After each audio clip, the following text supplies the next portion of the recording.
2200 টাকা 1200-1400 টাকা এটি না, এটা বেশি 1500 টাকা।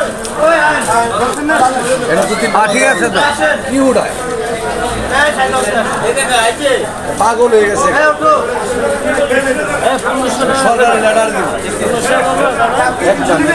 আচ্ছা 1800 দাম থাকবে না 500 টাকা দাম যে 2000 টাকা দাম বেড়ে না না আমার উল্টা পাল্টা দাম চলে কাস্টমার মাল কাকা ইলিশের দামটা একটু বলেন তো। এটা 1800 টাকা কেজি। কতটুকু ওজন? ওজন 500 গ্রাম। 500 গ্রাম 1800 টাকা কেজি। 500 550 গ্রাম। আর এটি এটা 900 গ্রাম। কত কেজি? 2600। 2600 এত দাম কে কাকা? দাম হয় মাছ পাওয়া যায় না অনেক জালে। হ্যাঁ আরো তো মাছ কম হয় দাম বেশি।